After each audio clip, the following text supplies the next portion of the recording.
बाढ़ आ गई। बचाओ बचाओ कोई मुझे। सारा हड़बड़ाते हुए उठी। तभी उसकी नजर सामने खड़े अन की ओर गई, जिसके हाथ में खाली जग था। उसे देखकर सारा को एक सेकंड भी नहीं लगे सारा माजरा समझने में। लंबू, मैं तुम्हारी जान ले लूंगी, आई मीन ले लूंगा, सारा ने अपने शर्ट की आस्तीन फोल्ड करते हुए कहा, और बंदर की ओर उछलकर अन के ऊपर कूद गई। अन को बिल्कुल भी अंदाजा नहीं था कि सारा कुछ ऐसा करेगी। सारा के ऐसा करने से वो हैरान रह गया। What the hell are you doing? अंग ने अपनी पीठ पर बंदर की तरह लपके समय को उतारते हुए कहा, जो उसके बाल नोचने में बिजी था। ये सब तुम्हें मुझ जैसे शरीफ इंसान से बदला लेने से पहले सोचना था। यू ब्लडी हेल, सारा ने अंग के पेट पर किक मारते हुए कहा, लेकिन अंग पहले से ही रेडी था। इसलिए उसने सारा के पैर को हवा में ही रोककर एक शार्प मूव अप्लाई कर सारा को बेड पर पटक दिया। सारा दर्द से कराह उठी। कामना कहीं का, सारा धीरे से बुदबुदाई। तुमने क्या कहा? अंग ने अपनी भौहें सिकोड़ते हुए कहा। कुछ भी नहीं, बस तुम्हारी थोड़ी तारीफ की लंबू, सारा ने अपने दांत किटकिटाते हुए कहा। अगर तुम मेरे डैड के करीबी ना होते तो तुम्हारे हाथ पैर बांधकर मैं तुम्हें समुद्र में फेंकवा देता, अंग ने दांत पीसते हुए कहा। अगर तुम मेरे डैड के करीबी ना होते तो तुम्हारे हाथ पैर बांधकर मैं तुम्हें समुद्र में फेंकवा देता। हो बड़े आए मुझे साफ, फिर थोड़ा संभल कर, समय मित्तल को समुद्र में फेंकने वाले। लुक मिस्टर वेदांग सिंघानिया, तुम्हारे डैड को अगर मैंने तुम्हारी ये मुझे दी जाने वाली स्पेशल के बारे में अगर मैंने बता दिया तो तुम्हारी खैर नहीं, तो चुपचाप मुझसे माफी मांगो, वो भी मेरे पैरों में गिरकर, सारा ने अपने हाथ फोल्ड करते हुए कहा। तो अन ने उसे ऐसे देखा मानो वो किसी पागल को देख रहा हो। अगर ऐसा है तो ठीक है, मैं मांग लेता हूँ तुमसे माफी। अन की आवाज भले गिल्ट से भरी थी, लेकिन उसकी आंखों में डेविलनेस देखी जा सकती थी। ये डेविल इतना जल्दी कैसे मान गया? कहीं ये मुझे बेवकूफ तो नहीं बना रहा, या सच में ये अंकल के नाम से डर गया? हाँ, शायद डर ही गया हो। आखिर वेदांत सिंघानिया से कौन नहीं डरता? सारा ने सोचा। अंग उसके करीब आया और उसने सारा के दोनों पैरों को पकड़ उसे बैग पर गिरा दिया। दुष्ट पापी आदमी, आई गिव यू श्राप, तुम्हारी बीवी तुम्हें बहुत कुटे, इतना कुटे कि कूट कूट कर तुम्हारी चटनी बना दे, सारा ने दर्द से करहाते हुए अंग से कहा, जो बोरियत भरे लहजे से उसे ही देख रहा था। अगर तुम्हारा ये श्राप चखना, दारू, सिगरेट, बियर ये सब हो गया हो तो कान खोलकर मेरी वार्निंग सुनो। ये नींद में चीखना चिल्लाना बंद करो, वरना अगली सुबह तुम मेरे कमरे के बाहर होगे, रिमेंबर, अंग ने समय को वार्न करते हुए कहा। अल्पविराम। अंग की बात सुनकर सारा बिल्कुल शांत हो गई। उसे इस तरह खामोश होता देख अंग को हैरानी हुई, लेकिन उसने कोई खास ध्यान नहीं दिया और अपने बेड पर लेटकर मोबाइल पर कुछ करने लगा। सारा भी अपने बेड पर आंख बंद कर लेट गई। फ्लैशबैक। युवराज यूनिवर्सिटी के बाहर कब से अपनी कार से टेक लगाए सारा का इंतजार कर रहा था। तभी उसे गेट से बाहर निकलती हुई सारा दिखाई दी।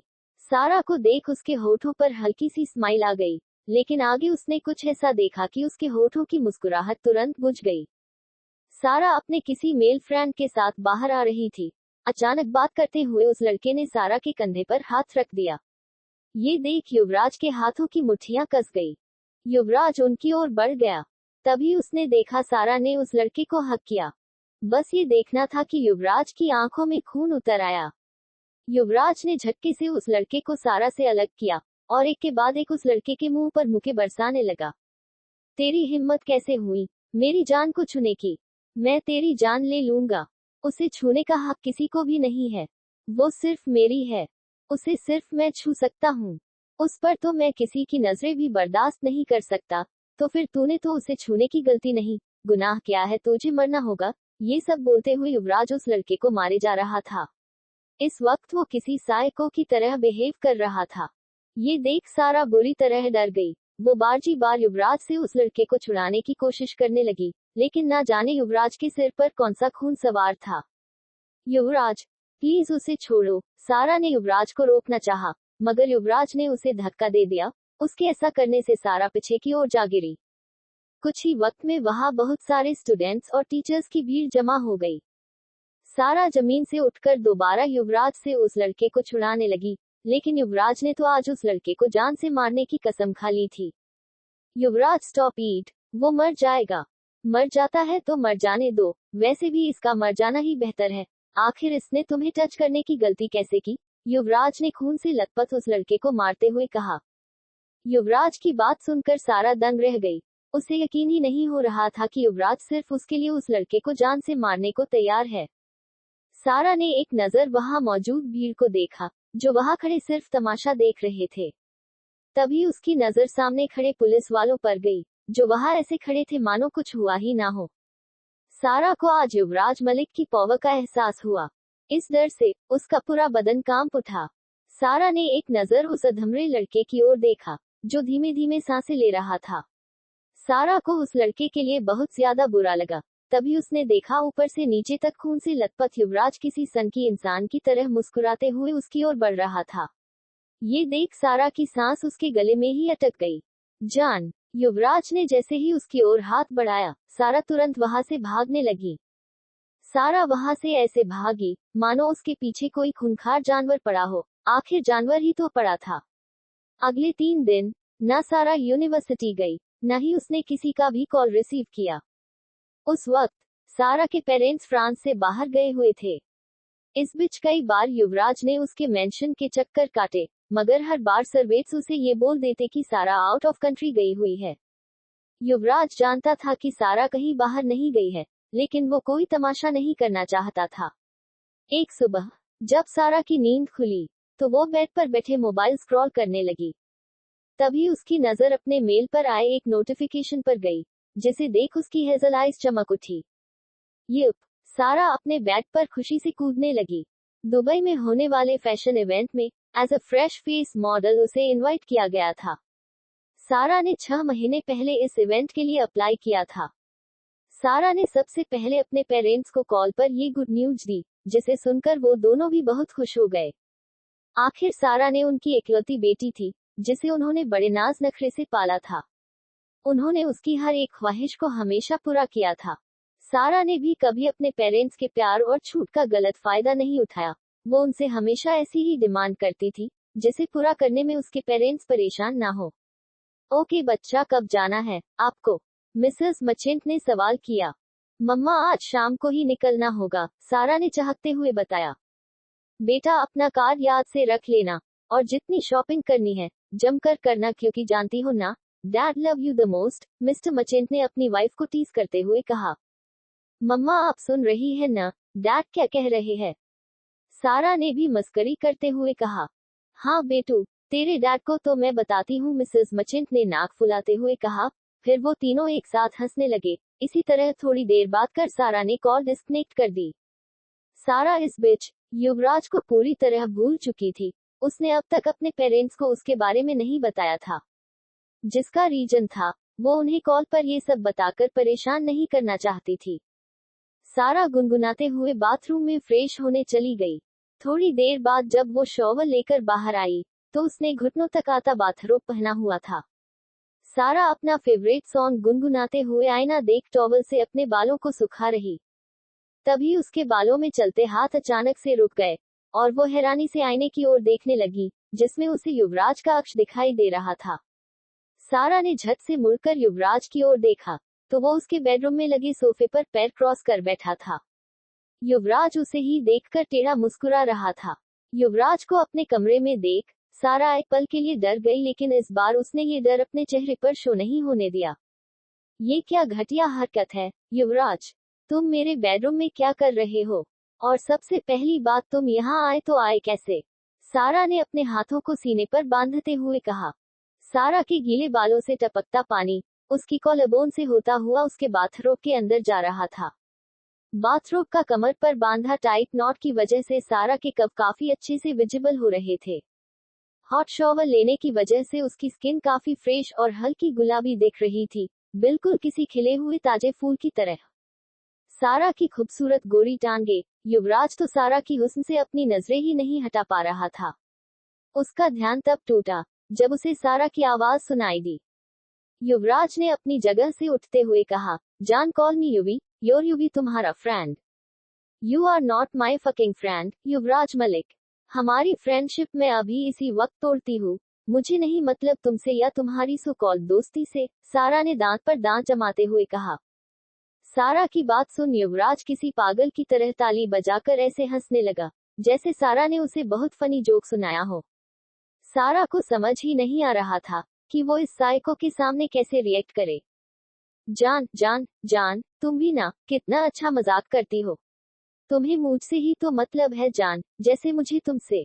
और क्या कहा तुमने कि मैं यहाँ कैसे आया? तो आओ बताता हूँ इसे। इतना बोलकर युवराज ने जैसे ही सारा के कंधे पर हाथ रखा, सारा ने उसके हाथ को झटक दिया। सारा के ऐसे करने से युवराज को उस पर बहुत ज्यादा गुस्सा आया। अगर इस वक्त सारा के जगह कोई और होता तो शायद वो अभी अपनी आखिरी सांसें गिन रहा होता। लेकिन ये तो सारा थी, उसकी सारा, उसकी जान।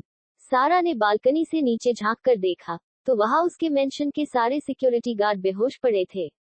ये सब देख सारा को युवराज पे इतना ज्यादा गुस्सा आया कि उसने मुड़कर जैसे ही युवराज जो स्लैप मारना चाहा, युवराज ने उसकी कलाई को पकड़ उसे उसकी पीठ से लगा दिया। ये सब इतना अचानक हुआ कि सारा को जब तक युवराज के मूव का पता चला उसकी कलाई उसकी पीठ से लग चुकी थी।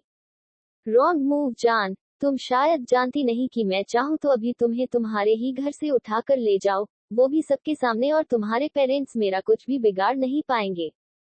जब से प्यार से समझा रहा हूँ, समझ जाओ। पसंद आ गई हो तुम, दिल में मेरे इस कदर बसती जा रही हो कि तुम्हें याद किए बिना सांसें भी लेना मुश्किल होता जा रहा है।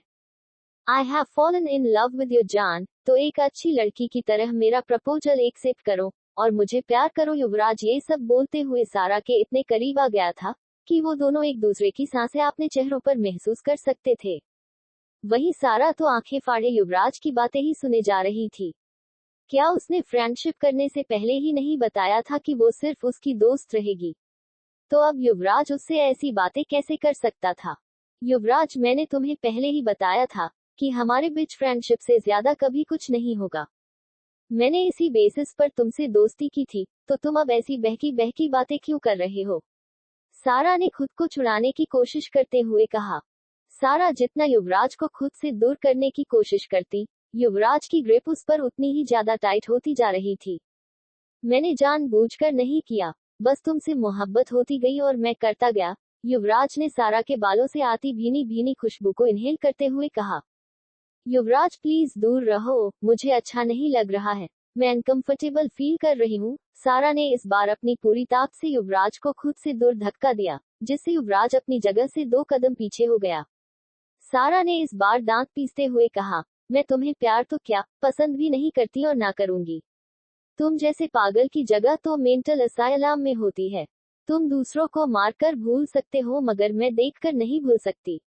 दफा हो जाओ यहाँ से, वरना मैं पुलिस बुला लूंगी, सारा ने फिंगर पॉइंट करते हुए कहा।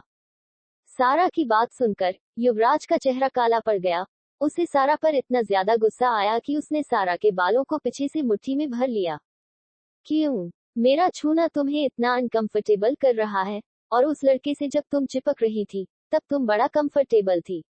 एम आई राइट जान? हम, युवराज ने अपने एक एक अल्फाजों को चबाते हुए कहा। युवराज की पकड़ सारा के बालों में इतनी टाइट थी कि सारा को बेतहाशा दर्द हो रहा था।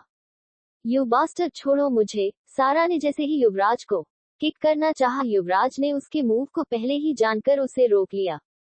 इतनी मेहनत अगर तुम बेड पर करोगी तो तुम भी सेटिस्फाई हो जाओगी और मैं भी जान, युवराज ने सारा के नेक पर अपने होंठ रब करते हुए कहा। उसके ऐसा करने से सारा को अब खुद से ही घिन हो रही थी। युवराज, अगर तुमने मेरे साथ कुछ भी गलत किया तो आई स्वेयर मैं खुद को खत्म कर लूंगी। प्लीज यहाँ से चले जाओ। सारा ने अपनी आंखों में दुनिया जहान का नफरत समेटे हुए कहा। तो मानो युवराज अपने सेंस में आया। युवराज ने झटके से सारा के बालों को छोड़ा और अपने बालों पर दोनों हाथ फेरते हुए बोला, सॉरी जान, मैं ऐसा नहीं करना चाहता था। मैं तुम्हें बिल्कुल हर्ट नहीं कर सकता, कभी भी नहीं। I love you so much my love. तुम चाहती हो ना कि मैं यहाँ से चला जाऊँ, तो मैं चला जाता हूँ। युवराज ने जैसे ही सारा के चेहरे को छूना चाहा, सारा उससे 2 कदम दूर हो गई। नहीं छू रहा तुम्हें। एंड रिमेम्बर माई लव, अगर तुम्हारे इस खूबसूरत बदन पर एक खरोच भी आई तो ये युवराज मालिक पूरी दुनिया को आग लगा देगा। तुम सिर्फ मेरी हो और तुम्हारा ये मखमली बदन भी सिर्फ मेरा है। अब मैं तुम्हें तभी अपना बनूंगा जब तुम ऑफिशियली मिसेस सारा युवराज मलिक बन जाओगी। कल मैं तुम्हें लेने आऊंगा, फिर साथ में यूनिवर्सिटी जाएंगे। ओके लव, युवराज ने एविल स्माइल करते हुए कहा और सारा को आई विंक कर वहां से चला गया। युवराज के जाते ही सारा धम्म से अपने बेड पर बैठ गई उसने अपने दोनों हाथों से अपना सिर पकड़ लिया। उसे समझ ही नहीं आ रहा था कि ये कौन सी बला उसके पीछे पड़ गई थी। फ्लैशबैक एंड, जो भी चीज मुझे सबसे ज्यादा प्यारी थी, तुमने उस हर एक चीज को मुझसे दूर कर दिया, फिर चाहे वो मेरी फैमिली हो या मेरे सपने। लेकिन मैं तुम्हें तुम्हारे हर एक पागलपन की आड़ में किए गुनाहों की सजा देकर रहूंगी, वरना मेरी इस जिंदगी का कोई मतलब नहीं। I hate you, Yuvraj, I hate you. ये सब खुद से बोलते वक्त सारा की आंखों से आंसू बहकर उसके बालों में छुप रहे थे। उसकी आंखों में युवराज के लिए बेइंतहा नफरत देखी जा सकती थी। अगली सुबह पेंट हाउस में जब त्रिशा की नींद खुली, तो उसने खुद को अंश की बाहों में पाया। त्रिशा ने आज पहली बार अंश को इतने करीब से देखा, तो वो उसे गौर से देखने लगी। पतली लंबी नाक, हल्की बियर्ड जिसे और माथे पर आते उसके मेसी हेयर, अंश के हर एक फीचर्स काफी अट्रैक्टिव थे। ऊपर से उसकी मस्कुलर बॉडी उसे बिल्कुल कामदेव बनाते थे। तभी त्रिशा को ध्यान आया कि वो कब से अंश को ही देखकर मन ही मन तारीफें कर रही है। ये सोचकर उसके कान लाल हो गए। त्रिशा खुद को अंश की पकड़ से छुड़ाने की कोशिश करने लगी। तभी उसे अंश की अलसाई सी आवाज सुनाई दी, सोने दो पिकलो, वरना मैं तुम्हें उठने लायक नहीं छोड़ूंगा। इतना बोल अंश ने त्रिशा के बालों के बीच अपना चेहरा छुपा लिया। वही त्रिशा तो अंश की बेशर्मी भरी बातें सुन अपनी जगह फ्रीज हो गई। ये इंसान सोते हुए भी इमरान हाशमी बनने के सपने देखते रहता है क्या? बेशर्म, जाहिल आदमी हो, त्रिशा ने मन ही मन अंश को गालियां देते हुए कहा। वहीं दूसरी ओर इटली में नूर को घोड़े बेचकर सो रही थी। एक के साथ उसकी नींद खुल गई। नूर ने अपनी नींद भरी आंखों से सैम की ओर देखा, जो टेढ़ा मुस्कुराते हुए उसे ही देख रहा था। बिल्लू, क्या हुआ, तुमने मुझे चिमटी क्यों काटी? नूर ने हल्के गुस्से से कहा। मैंने कहा चिमटी काटी? सैम ने मासूमियत से सवाल किया। यहाँ, नूर ने इशारा किया। तभी उसका ध्यान खुद पर गया और वो शर्म से पानी पानी हो गई। सैम ने नूर के ब्रेस्ट पर चिमटी काटी थी। नूर ने घूरकर सैम को देखा, फिर बिना देरी किए उस पर झपट्टा मारकर उसके ऊपर आ गई। सैम ने अपनी एक आईब्रो रेस करते हुए नूर को देखा, मानो पूछ रहा हो, क्या इरादे हैं मोहतरमा आपके? नूर ने उसे देख नोटी सी स्माइल पास की और अपने दोनों हाथ सैम के सीने पर हाथ उसके चेहरे पर झुकने लगी। नूर को अपनी ओर झुकता देख सैम की हनी ग्रे आइज चमकने लगी। नूर अब सैम के इतने करीब थी कि अगर उन दोनों में से कोई भी कुछ बोलता तो उनकी किस हो जाती। वो दोनों ही एक दूसरे की आंखों में देख रहे थे। एक की आंखें चमक रही थी, तो दूसरे की आंखें उतनी ही गहरी थी। अचानक सैम के मुंह से चीख निकल गई। नूर खिलखिलाते हुए सैम के ऊपर से उठकर भागने लगी। नूर ने सैम का माइंड डाइवर्ट कर सैम की ब्रॉड चेस्ट को इतनी जोर से प्रेस किया कि सैम की चीख निकल गई। You Dumbo! सैम नूर के पीछे भागा और नूर सैम से बचकर भागने लगी। वो दोनों ही बंदरों की तरह उछल कूद कर पूरे कमरे के सामान को बिखरा रहे थे। ऐसा नहीं था कि सैम नूर को पकड़ नहीं पा रहा था। वो चाहता तो तुरंत ही नूर को पकड़ सकता था, लेकिन उसे भी जानबूझकर नूर के साथ बच्चा बन मस्ती करने में बहुत ज्यादा मजा आ रहा था। नूर कुशन्स उठाकर सैम की ओर फेंक रही थी। कुशन से निकलकर रूई पूरे कमरे में उड़ रही थी। तभी अचानक कारपेट से फंसकर नूर जैसे ही गिरने को हुई, सैम ने उसकी पतली कमर में हाथ डाल उसे खुद से चिपका लिया। नूर, जिसने गिरने के डर से अपनी आंखें बंद की हुई थी, उसे जब गिरने का दर्द महसूस नहीं हुआ, तो उसने अपनी लंबी घनी पलकों को झपकाते हुए सामने की ओर देखा। इसी के साथ उसकी कत्थई आंखें सैम की हनी ग्रे आईज से जा टकराई। सैम आज उसे अपने कोल्ड फेस से ना देखकर अजीब ही एक्सप्रेशन के साथ देख रहा था। नूर की आंखें तब हैरानी से बड़ी हो गई जब सैम ने आगे बढ़कर नूर के होठों को कैप्चर कर लिया। सैम नूर को बड़े पैशन के साथ किस कर रहा था, वही नूर तो उसकी बाहों में झटपटाए जा रही थी। नूर को सैम के किस करने का तरीका और उसके सलाइवा का टेस्ट काफी फैमिलियर लगा, लेकिन इस वक्त उसका दिमाग कुछ भी ठीक से सोच भी नहीं पा रहा था। उसका मन सैम का मुंह तोड़ने का कर रहा था, लेकिन काश वो ऐसा सच में कर पाती। सैम नूर को तब तक किस करता रहा जब तक वो पूरी तरह से सेटिस्फाई नहीं हो गया। सैम जब नूर से अलग हुआ तो उसने नूर के छोटे से लाल हो चुके चेहरे की ओर देखा। नूर के होठ सैम के हार्शली किस करने की वजह से सूजकर लटक गए थे, लेकिन नूर इस मैसी लुक में भी बेहद क्यूट दिख रही थी। सैम का मन तो नूर के लाल हो चुके चबी चिक्स को खा जाने का कर रहा था, लेकिन नूर की सॉफ्टनेस देख सैम ने अपनी विलनेस को कंट्रोल कर लिया। वही अपने प्राइवेट जेट में बैठा युवराज मोबाइल में सारा की तस्वीर देख साइको की तरह मुस्कुराए जा रहा था। मैं आ रहा हूँ जान, फिर से तुम्हें अपना बनाने के लिए, युवराज ने सारा की उस खूबसूरत तस्वीर से बात करते हुए कहा, फिर अपने मोबाइल को सीने से लगाए, आंख बंद कर हेडरेस्ट से सिर टिका लिया। Northern university, Mumbai. सारा, त्रिशा, क्रिया ये तीनों ही अपने क्लासरूम में बैठे लेक्चर अटेंड कर रहे थे। जब लेक्चर ओवर हुआ तो यूनिवर्सिटी के डीन उस क्लासरूम में एंटर हुए। सारे स्टूडेंट्स ने खड़े होकर उन्हें ग्रीट किया। हेलो बच्चों, आज मैं आप सबको एक गुड न्यूज देने वाला हूँ, जिसे सुनकर आप सब बहुत खुश हो जाएंगे। हर साल की तरह इस साल भी हमारी यूनिवर्सिटी आप सभी को 1 वीक ट्रिप पर नॉर्थ इंडिया लेकर जा रहे हैं, जहां हम हिमाचल प्रदेश, उत्तराखंड, लद्दाख और कश्मीर के टॉप टूरिस्ट प्लेस और रिलीजियस प्लेस पर विजिट करेंगे। आई होप आप सब ये ट्रिप एंजॉय करेंगे। डीन की अनाउंसमेंट सुन सारे स्टूडेंट्स आपस में खुसूर फुसूर करने लगे। तभी एक स्टूडेंट ने खड़े होकर कहा, लेकिन सर, जहां तक हमें पता है कि यूनिवर्सिटी हर साल स्टूडेंट्स को Niagara Falls, Cape Town, Iceland जैसी जगह ट्रिप पर लेकर जाती थी, तो इस साल हम आउट ऑफ कंट्री क्यों नहीं जा रहे? उस स्टूडेंट्स का सवाल बाकी सबको भी जेन्युइन लगा, सिवाय त्रिशा के, क्योंकि ट्रिप इंडिया की हो या ऑस्ट्रेलिया की, उसे घंटा नहीं जाना था। डीन ने अपने माथे पर आए स्वेट को हल्की से साफ किया और अपनी बातें एक्सप्लेन करने लगे। हर साल हम अपने इंडिया की खूबसूरती को इग्नोर कर बाहर काउंटी ट्रिप पर जाते हैं, तो इस बार यूनिवर्सिटी फैकल्टी ने डिसाइड किया है कि इस साल हमारे यूनिवर्सिटी के स्टूडेंट्स नॉर्थ इंडिया ट्रिप पर जाएंगे, ताकि हम अपने आने वाली जनरेशन को इंडियन कल्चर के बारे में नॉलेज दे सकें। डीन की बात सारे स्टूडेंट्स को सही लगी। आखिर वेस्टर्न कल्चर की चमक धमक में हम अपने इंडियन कल्चर से दूर होते जा रहे हैं। थोड़ी और इन्फॉर्मेशन देकर डीन वहां से चले गए। यार, आई एम सुपर एक्साइटेड कि हम ट्रिप पर जा रहे हैं, क्रिया ने हमेशा की तरह चाहते हुए कहा।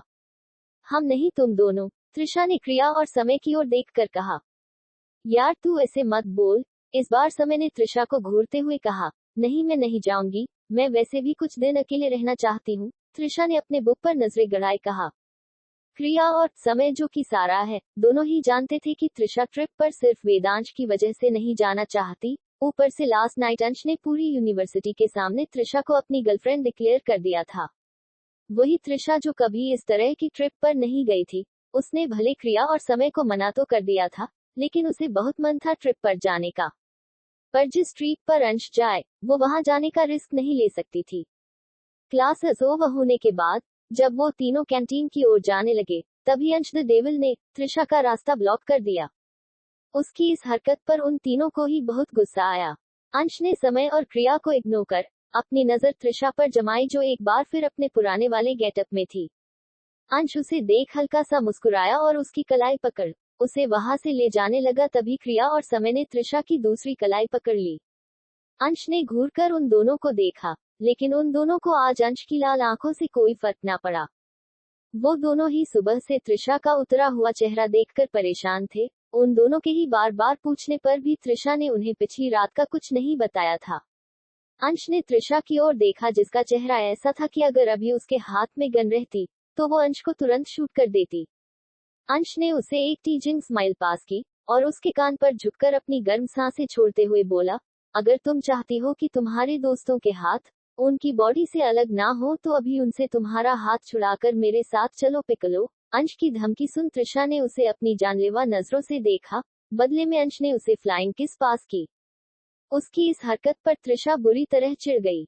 उसने आंख बंद कर एक गहरी सांस ली और मुड़कर क्रिया और समय की ओर देखा। Leave my hand please, Trisha ने आखिरी प्लीज अपने थके हुए लहजे से कहा, जिसे सुनना चाहते हुए भी क्रिया और समय की ग्रिप लूज हो गई, जिसका फायदा उठाकर अंश त्रिशा को लगभग घसीटते हुए एक खाली क्लासरूम में ले आया। वही दूसरी ओर रुबाब भी अपने लेक्चर अटेंड करके यूनिवर्सिटी से जाने की तैयारी में थी, क्योंकि उसे आर्ट एग्जीबिशन में जाना था। वो अपनी कार पार्क की जगह पर पहुंची, तभी उसे किसी ने पीछे से आवाज दी। रुबाब ने मुड़कर देखा तो वहां एक उसी की एज का हैंडसम का लड़का खड़ा था। रुबाब ने कंफ्यूजन से उसकी ओर देखा, जैसे पूछ रही हो व्हाट। उस लड़के ने थोड़ा हिचकिचाते हुए कहा, आई नो, तुम ही वो फेमस और mysterious painter the day dreamer हो ना। उस लड़के की बात सुन रुबाब की आंखें हैरानी से बड़ी हो गई, लेकिन उसने जल्द ही अपने एक्सप्रेशन छुपा लिए। नो, मुझे नहीं पता कि तुम किसकी बात कर रहे हो, रुबाब ने कैजुअली कहा और जैसे ही कार का डोर ओपन कर वहां से जाने लगी, तभी वो लड़का उसके सामने आ गया।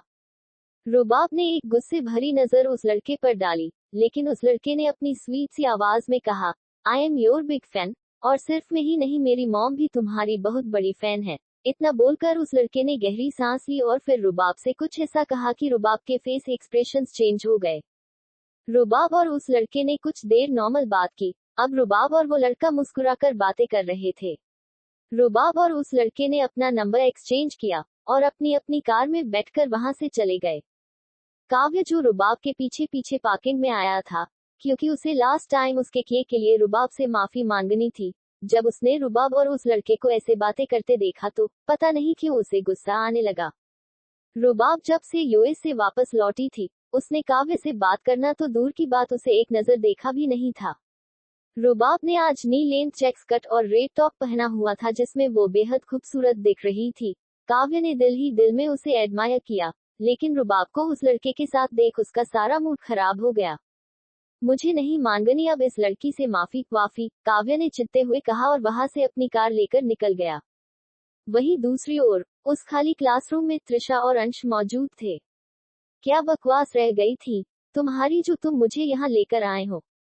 तुम्ही ने तो कहा था ना कि एक रात तुम्हारे साथ सो जाओ तो तुम दोबारा कभी मुझे परेशान नहीं करोगे। तो अब कौन सी तुम्हें मौत आ रही है, रह नहीं पा रहे हो मेरे बिना, त्रिशा ने दांत पीसते हुए कहा। ओह माय एंग्री पिकलो, तुम इतनी हाइपर क्यों हो रही हो। बात एक पैसनेट नाइट साथ बिताने की हुई थी, और तुम तो कल रात इतनी नर्वस थी कि मजबूरन मुझे अपने हार्मोन्स पर कंट्रोल करना पड़ा। तो जब तुमने अपना प्रोमिस पूरा नहीं किया, तो मैं कोई राजा हरिश्चंद्र का औलाद नहीं ठहरा जो अपने वादे पर टिका रहूं, अंश ने स्मर करते हुए कहा। अंश की बात सुन त्रिशा का मुंह खुला का खुला रह गया। आखिर उसके सामने खड़ा लड़का एक नंबर का झूठा और बेईमान जो ठहरा। यू लायर, तुम एक नंबर के झूठे और मक्कार हो, मुझे कोई बात नहीं करनी तुमसे। त्रिशा ने जैसे ही वहां से जाने के लिए कदम बढ़ाए ही थे कि अंश ने उसे पकड़ वॉल से टिका दिया और उसके दोनों साइड अपना हाथ रख उसे अपनी बाहों की नीच कैद कर लिया। त्रिशा ने फ्रस्ट्रेशन से उसे देखा। अंश की हरकतें उसे बुरी तरह इरिटेट कर रही थी।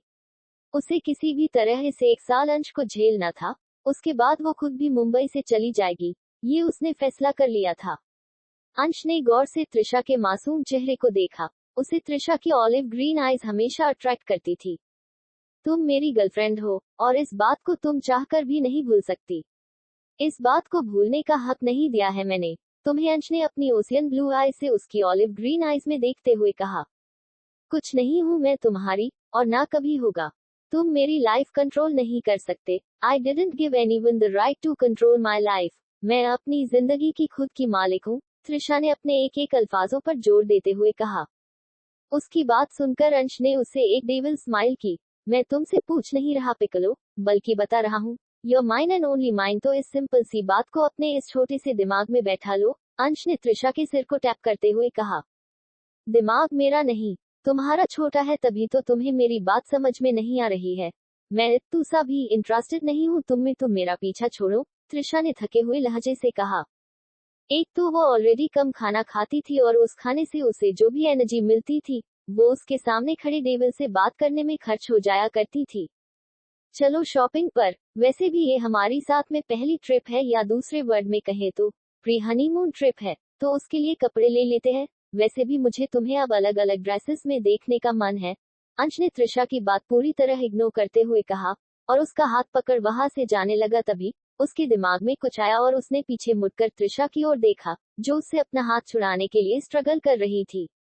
अंश के ऐसे रुकने से त्रिशा ने उसे कंफ्यूजन से देखा। तभी अंश ने त्रिशा के बालों को अपनी मुट्ठी में भरा और उसके नर्म मुलायम होठों पर अपने होठ रख दिए। उसके इस मूव से त्रिशा की आंखें बड़ी हो गई।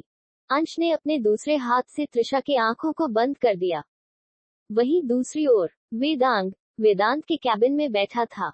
वो दोनों किसी इम्पोर्टेंट टॉपिक पर डिस्कशन कर रहे थे।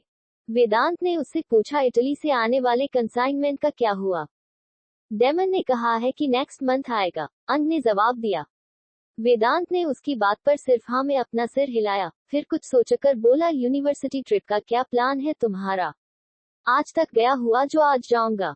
अंग ने स्मर्क करते हुए कहा, आज तक नहीं गए इसलिए आज जाओगे? नो आर्गुमेंट, वेदांत ने सिगरेट का लंबा कश लेते हुए कहा। अंग ने बेचैनी से वेदांत को देखा। डैड, क्या ये सब उस लड़के के लिए है? अंग की बात सुन वेदांत ने उसे कोई जवाब नहीं दिया, बस हल्का सा मुस्कुरा दिया। अंश त्रिशा को लेकर मुंबई के सबसे बड़े मॉल ले आया था। त्रिशा को नहीं पता था कि ये वीवी मॉल सिंघानिया इंडस्ट्रीज के अंदर ही आता है। अंश ने त्रिशा को यहाँ लाने से पहले उसका फेस वॉश करवा दिया था, क्योंकि अगर वो त्रिशा से अलग अलग ड्रेसेस चेंज करवाता तो उसकी बॉडी कलर से उसका फेस मैच नहीं होता, जिसे देखकर किसी को भी त्रिशा पर शक हो सकता था। लेकिन अंश ने त्रिशा को यहाँ लाने से पहले ही उसके फेस पर मास्क लगवा दिया था। अंश त्रिशा को लेकर लेडीज सेक्शन में आया, जहां पर इंडियन से लेकर वेस्टर्न हर तरह की ब्रांडेड और न्यू कलेक्शन की ड्रेस मौजूद थी। त्रिशा अपनी आंखें बड़ी बड़ी कर वहां मौजूद ड्रेसेस को देखने लगी। उसने अपनी जिंदगी में पहली बार इतनी सारी और एक्सपेंसिव ड्रेसेस को देखा था, जिसे देखकर उसकी ओलिव ग्रीन आंखें चमकने लगी। अंश जो बड़े गौर से त्रिशा के हाव भाव को नोटिस कर रहा था, जब उसने त्रिशा की आंखों की चमक को देखा तो उसे भी दिल के किसी कोने में सुकून सा महसूस हुआ। तभी उनके पास एक सर्स गर्ल आई और उसने बड़े पोलाइट तरीके से अंश और त्रिशा को ग्रीट किया। सर, मैम को किस तरह की ड्रेसेस चाहिए? उस सर्स गर्ल ने बड़े प्रोफेशनल वे में पूछा। तो अंश ने एक नजर त्रिशा की ओर देखा और उसे हर टाइप का कलेक्शन दिखाने को कहा। उस सर्स गर्ल के दिखाए गए कलेक्शन से अंश ने 10 ड्रेसेस सेलेक्ट कर त्रिशा के हाथों में थमा दिया। त्रिशा अपनी आंखें बड़ी बड़ी कर अंश को देखने लगी, जैसे पूछ रही हो, क्या इतना सब कुछ मुझे पहनकर दिखाना होगा? अंश ने जैसे उसके मन की बात पढ़ ली थी, इसलिए उसने बिना कुछ कहे हाँ में अपना सिर हिला दिया। जब अंश के हाँ में सिर हिलाने पर भी त्रिशा अपनी जगह से हिली नहीं तो अंश के फेस पर तिरछी स्माइल आ गई। अंश त्रिशा के कान पर झुका और अपनी हस्की वॉइस में बोला, अगर तुम्हें पहनने में दिक्कत है तो नेवर माइंड, मैं तुम्हारी हेल्प कर देता हूँ। इतना बोल अंश त्रिशा का हाथ पकड़ उसे वहां से ले जाने लगा। त्रिशा, जो अंश की बात सुन हैरान थी, वो अंश के हाथों से अपना हाथ छुड़ाकर बोली, कोई जरूरत नहीं है बेशर्म प्राणी। इतना बोल वो वहां से ऐसे भागी मानो उसके पीछे कुत्ते पड़े हो। उसकी स्पीड देखकर अंश खिलखिलाकर हंसने लगा। उसे त्रिशा को परेशान करने में हमेशा से बहुत मजा आता था, और अब तो वो उसकी ऑफिशियली गर्लफ्रेंड थी। चेंजिंग रूम में त्रिशा ने एक गहरी सांस ली और उन सारी ड्रेस को ट्राई करने लगी, क्योंकि वह जानती थी कि अंश से बहस करना यानी कि अपना सिर दीवार में मारना दोनों बराबर है। अंश जो चेंजिंग रूम के बाहर सोफे पर बैठा अपना मोबाइल स्क्रॉल कर रहा था, जब उसने चेंजिंग रूम का दरवाजा खुलते देखा तो उसने अपनी नजरें उठाकर सामने की ओर देखा, तो वो त्रिशा को देखा ही रह गया। त्रिशा ने इस वक्त नी लेंथ ब्लू कलर की ड्रेस पहनी हुई थी, जिसमें वह बहुत प्रीटी दिख रही थी। त्रिशा अंश के चेहरे को देखकर समझ गई थी कि अंश को वह ड्रेस पसंद आ गई है। इसी तरह अंश ने त्रिशा को लगभग 10 अलग अलग तरह की ड्रेस ट्राई करवाई, जिसमें इंडियन और वेस्टर्न वेयर, ट्रैकिंग और बर्फीली जगह पर पहनने वाली ड्रेस, कपड़े, स्वेटर, बूट्स, मफलर्स, कैप सब शामिल थे। उन सब को ट्राई करते करते त्रिशा की हालत इतनी खस्ता हो गई थी कि अब वह चलने की हालत में भी नहीं थी। अंश ने भी अपने लिए कुछ कपड़े खरीद लिए और वह त्रिशा को लेकर उस माल के बने रेस्टोरेंट में ले आया। क्या खाओगी तुम? अंश त्रिशा को देखकर सवाल किया। माछ भात और रसोगुल्ला, त्रिशा ने बेख्याली में कहा। वॉट? अंश ने अजीब सा फेस बनाकर कहा। तभी त्रिशा को रियलाइज हुआ कि उसने क्या कहा। फिर उसने थोड़ा संभल कर कहा, जो भी आपको ऑर्डर करना है कर दीजिए, मुझे कोई दिक्कत नहीं। अंश ने अपने और त्रिशा के लिए burger, pizza, French fries, momos, cold drink और कोल्ड कॉफी ऑर्डर कर दी। त्रिशा ने बेमन से मुंह बनाकर थोड़ा सा फ्रेंच फ्राइज खाया और कोल्ड ड्रिंक पीकर उसने अंश को घर ड्रॉप करने को कहा। कहीं तुमने मेरे लिए करवा चौथ का व्रत तो नहीं रखा, या इतनी दुबली पतली होकर डाइटिंग कर इस दुनिया से गायब होने का इरादा है? अंश ने त्रिशा को टीज करते हुए पूछा, तो त्रिशा उसे अपनी जानलेवा नजरों से घूरने लगी। तुम्हारा तो मैं रुमाल भी ना रखूं तो व्रत घंटा रखूंगी, त्रिशा धीरे से बड़बड़ाए। सुन लिया है मैंने। अंश की आवाज सुन वो झेप गई। वहीं दूसरी ओर रात के वक्त जब दिन के बाद नूर अपने कमरे में आई तो अंदर का सीन देख उसकी आंखें फटी की फटी रह गई। उसके सामने उसका बड़ी टैडी जल रहा था, जिसे देख उसके पैरों तले जमीन खिसक गई। उसके मुंह से एक शब्द भी नहीं निकल रहे थे। तभी उसकी नजर सामने आईने पर गई, जिसे देख उसकी आंखें गुस्से से लाल हो गई। I don't like little fairy कि तुम मेरे अलावा किसी और के करीब रहो। जो भी तुम्हारे करीब आएगा, चाहे वह इंसान हो या सिर्फ खिलौना, उसका अंजाम खत्म होना ही है। आईने पर लिखे इस धमकी भरे मैसेज को पढ़ नूर की आंखें मानो अंगारे उगलने लगी। उसे आईने के ठीक नीचे हमेशा की तरह एक व्हाइट रोज ब्लड से सना हुआ रखा दिखा। नूर ने अपनी डब्बाई आंखों से अपने जलते हुए बड़ी की ओर देखा। इसी के साथ वह जमीन पर बैठकर रोने लगी। नूर को पता ही नहीं चला वह कितनी देर से वही फर्श पर बैठी बच्चे की तरह रो रही थी। तभी किसी ने नूर के कंधे पर हाथ रखा। नूर ने अपनी भीगी पलकों को उठाकर सामने की ओर देखा तो उसके सामने सैम खड़ा था। पता नहीं नूर को क्या हुआ, वह सीधा उठकर सैम के गले लग गई और उससे लिपटकर रोने लगी। शश शश, क्या हुआ बच्चा, टेल मी। और तुमने अपने टेडी को आग क्यों लगा दिया? सैम ने नूर के बालों को सहलाते हुए सवाल किया, लेकिन नूर ने उसे कोई जवाब नहीं दिया। वह बस उसके गले लगे सिसकने लगी। सैम को जब कुछ समझ नहीं आया तो सैम नूर को अपनी बाहों में उठाए उसे लेकर अपने कमरे में आ गया। नूर अभी भी उसके सीने से लगी सिसक रही थी। सैम ने उससे कोई सवाल नहीं किया क्योंकि यह सारा किया धरा उसी का तो था। लेकिन उसका खून जरूर खोल रहा था कि उसकी लिटिल फेरी उसके अलावा किसी और के लिए आंसू बहा रही थी। सैम का मन हो रहा था कि काश उसने उसे भद्दे से भालू के टुकड़े टुकड़े करके मेंशन से दूर फेंक दिए होते। लेकिन अगर वह ऐसा करता तो वह नूर को कैसे हिदायत दे, पता कि अगर उसके करीब उसके अलावा कोई और गया तो वह क्या कर सकता है। नूर के मन में सिर्फ अपना डर कायम करने के लिए सैम ने ऐसा किया था, लेकिन अब नूर के आंसुओं को देख वह इरिटेट हो रहा था। जब सैम के बार बार मनाने के बावजूद नूर शांत नहीं हुई तो सैम ने नूर के छोटे से चेहरे को अपने हथेलियां के बीच थामा और नूर के कपकपाते होठों पर अपने सख्त होंठ रख उसे किस करने लगा। सैम के ऐसा करने से नूर एक पल के लिए हैरान रह गई, लेकिन अभी उसका दिमाग तो मानो ऑटोमेटिक मोड पर चले गया था। उसके दिमाग में सिर्फ उसके बड़ी का ही ख्याल था, इसलिए उसने सैम के किस करने पर कोई खास रिएक्शन नहीं दिया। वही सैम जिसने नूर को शांत करने के लिए उसे किस करना शुरू किया था, अब वह नूर को डीपली किस करने लगा। वह कभी नूर की अपर लिप को सक करता तो कभी उसके लोअर लिप को स्मूच करके छोड़ देता। सैम की नॉर्मल सी किस कब एक पैशनेट किस में बदल गई, उसे खुद पता नहीं चला। सैम ने नूर के लोअर लिप को हल्का बाइट किया तो एक चीख के साथ नूर ने अपना मुंह खोल दिया, जिसका फायदा उठाकर सैम ने अपने टंग को नूर के मुंह में इंटर कर दिया और अपने टंग से नूर के टंग के साथ खेलने लगा। वह नूर के पूरे मुंह को एक्सप्लोर कर रहा था। वही नूर तो बस आंखें बंद किए बुत की तरह सैम को उसकी मर्जी का करने दे रही थी। सैम ने नूर को किस करते हुए बेड पर लेटा दिया और खुद उसके ऊपर आकर उसे और भी प्यार से किस करने लगा। जब उसे लगा कि नूर को सांस लेने में दिक्कत हो रही है तो उसने नूर के होठों को रिलीज कर दिया। सैम से अलग होते ही नूर गहरी गहरी सांस लेने लगी। सैम ने भले नूर से किस ब्रेक की थी, लेकिन उसने अपना चेहरा पीछे नहीं किया था। अब भी उन दोनों के चेहरे इतने करीब थे कि अगर दोनों में से कोई कुछ बोलता तो उनकी दोबारा किस हो जाती। सैम और नूर दोनों ही अपने अपने चेहरे पर एक दूसरे की गर्म सांसें महसूस कर सकते थे। नूर का चेहरा तो कुछ सांस न लेने की वजह से तो कुछ शर्म की वजह से लाल हो गया था, लेकिन सैम के फेस एक्सप्रेशन ऐसे थे कि उसकी तलब अभी भी बची हुई थी। इस वक्त वह दोनों ही गहरी गहरी सांस ले रहे थे। सैम एकटक नूर के छोटे से लाल पड़ चुके चेहरे को ही देख रहा था। उससे होते हुए उसकी नजर नूर के हल्के रिवील हो रहे क्लीवेज और उससे होते हुए वो उसके ऊपर नीचे हो रहे सीने को अपनी इंटेंस हनी ग्रे आईज से निहार रहा था। सैम, नूर ने अपनी भारी सांसों को कंट्रोल करते हुए कहा, तो सैम ने सिर्फ हम कहा, ये सब गलत है जो भी तुम्हारे और मेरे बीच इन 2 दिनों से हो रहा है।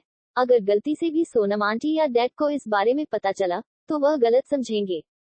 मेरे घर वालों ने मुझे इतनी दूर यहाँ पढ़ने भेजा है और मैं यहाँ आकर तुम्हारे साथ इन सब चीजों में इन्वॉल्व हो रही हूँ। मैं अपने घर वालों को धोखा दे रही हूँ, नूर ने गिल्टी भरे लहजे से कहा। वही सैम जो बड़े गौर से नूर की बातें सुन रहा था, जब उसने नूर की पूरी बात सुनी तो उसका चेहरा सख्त हो गया। तुम कहना क्या चाहती हो? क्या गलत है इसमें? वी आर एडल्ट्स, हम जो चाहे वह कर सकते हैं और इसमें धोखे वाली कोई बात ही नहीं है। तुम चाहो तो मैं आज ही तुम्हारे डैड से बात कर सकता हूँ, सैम सपाट लहजे से कहा। सैम की बात सुन नूर उसे हैरानी से देखने लगी, फिर उसने एक गहरी सांस लेकर कहा, देखो सैम, तुम समझने की कोशिश करो। मैं मानती हूँ कि हम दोनों एडल्ट्स हैं, लेकिन जो अभी हमारे बीच हो रहा है वह जस्ट हमारा अट्रैक्शन है, नथिंग एल्स। तो जितना जल्दी हो सके हमें खुद के इमोशंस पर कंट्रोल कर लेना चाहिए, क्योंकि अगर हमने ऐसा नहीं किया तो कल को हम अपने ही फैमिली के लिए प्रॉब्लम क्रिएट करेंगे। मैं ऐसा बिल्कुल नहीं चाहती।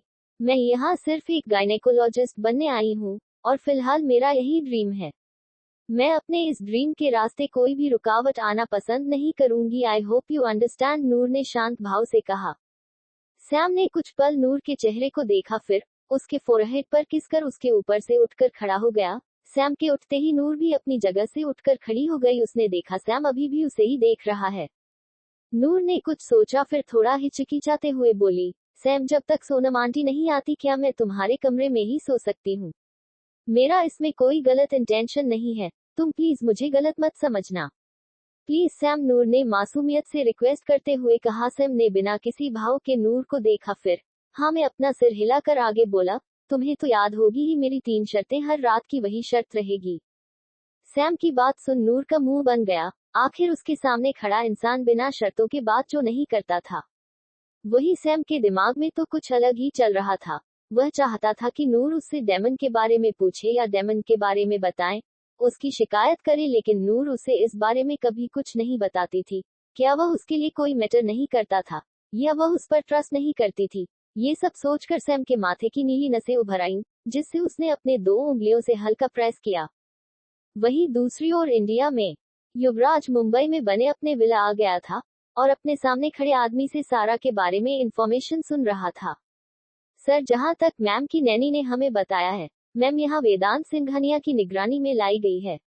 मैम के पेरेंट्स और वेदांत सिंघानिया तीनों फ्रेंड्स थे, और वेदांत सिंघानिया ने ही मैम को हाइड करके रखा है। फिर थोड़ा हिचकिचाते हुए बोला, सर वेदांत सिंघानिया ने जिस चीज में हाथ डाल दिया, वहां से इंफॉर्मेशन निकालना यानी रेगिस्तान में सुई ढूंढने के बराबर होता है। उस आदमी की बात सुन युवराज का चेहरा डार्क हो गया। उसने अपने पास कॉफी टेबल पर रखी कांच की ग्लास को उठाया और सामने खड़े आदमी के सिर पर दे मारा। वह आदमी चीखकर जमीन पर बैठ गया। उस आदमी के सर से खून की एक धार निकल गई। युवराज खड़ा हुआ और उसने अपने सामने बैठे उस जख्मी आदमी के सीने पर एक जोरदार किक दे मारी, जिससे वह आदमी जमीन पर गिर गया। तुम्हें मैंने यहाँ वेदांत सिंघानिया के किस्से पढ़ने नहीं बुलाया है, बल्कि अपनी जान की इंफॉर्मेशन बताने के लिए बुलाया है। तो ध्यान रहे, जिस काम के लिए बुलाया है वो काम करो, ना कि दूसरों की तारीफें, और खासकर उस इंसान की जिसने मुझे मेरी जान से दूर करने की कोशिश की है। युवराज ने एक एक वर्ड चबाते हुए कहा, जिसे सुन उस आदमी ने सिर्फ डर से हो में अपना सिर हिला दिया। उस आदमी के जाते ही युवराज वहां से उठकर अपने कमरे की ओर चला गया और अपने कमरे में रखी माउथ ऑर्गन पर एक डरावनी धुन बजने लगा। वो धुन इतनी ज्यादा डरावनी थी कि नीचे काम कर रहे सर्वेंट के भी रोंगटे खड़े हो गए। फ्लैशबैक, सारा अपने पेरेंट्स को इन्फॉर्म कर दुबई के फैशन वीक के लिए निकल गई थी। वहां पर उसके कुछ फोटोशूट्स होने थे, इसलिए उसने एक दिन पहले जाकर अपना रजिस्ट्रेशन फॉर्म सबमिट किया, जिसे देखकर उन कंपटीशन वेन्यू वालों ने उसे दूसरे दिन 10 बजे आने का टाइम बता दिया। सारा ने अपने दुबई आने की बात अपने पेरेंट्स के अलावा किसी को भी नहीं बताई थी, यहाँ तक कि बेला से भी नहीं। दूसरे दिन फोटोशूट लोकेशन पर पहुंचकर उन लोगों ने सारा को कुछ ड्रेसेस दी, जिस पर उन्हें उसके अलग अलग एंगल से फोटोज लेने थे। सारा ने कुछ ड्रेसेस पहनकर बहुत अच्छे फोटोशूट कराए। लास्ट में उसका एक बिकनी फोटोशूट होना था। सारा जब बिकनी पहनकर आई तो वह पर बहुत ज्यादा हॉट और सेक्सी दिख रही थी, जिसे देखकर वहां मौजूद लोग से मन ही मन एडमायर करने लगे। कैमरामैन सारा की हर एंगल से तस्वीर ले रहा था। तभी एक गोली की आवाज के साथ वो कैमरामैन जमीन पर गिर गया, जिसे देख वहां मौजूद लोगों में अफरा तफरी मच गई। वहीं सारा तो अपनी जगह भूत बनी खड़ी रह गई, क्योंकि उस फोटोग्राफर के माथे की ठीक बीचों बीच बुलेट जाकर लगी थी। सारा अपनी जगह नंब हो गई थी। उसने अपनी लाइफ में पहली बार किसी को ऐसे शूट होकर मरते देखा था। उसके लिए ये अनबिलीवेबल था। सारा ने अपनी सहमी हुई नजरों से जैसे ही सामने की ओर देखा, उसके पैरों तले जमीन ही खिसक गई। उसके सामने युवराज मलिक खड़ा था। सारा तो उसे देख ऐसे हो गई मानो किसी ने उसके बदन से रूह की खींच ली हो। वहीं युवराज का चेहरा तो इतना सख्त था कि उसका बस चलता तो वह अभी उस फोटोग्राफर को दोबारा जिंदा कर उसे दोबारा बेरहमी से मार देता। इस फोटोग्राफर के इतने टुकड़े करो कि इसके घर वाले भी इसे कभी पहचान ना पाए, और खासकर इसकी आंखों को इतना कुचल दो कि किसी को पता ही नहीं चले कि कभी इस फोटोग्राफर की बॉडी में इसकी आंखें मौजूद भी थी। युवराज ने अपने एक बॉडीगार्ड से दांत पीसते हुए कहा। वही सारा जो अपनी जगह बर्फ की तरह जमी हुई थी, जब उसने युवराज की बातें सुनी तो मानो वह अपने सेंस में आई।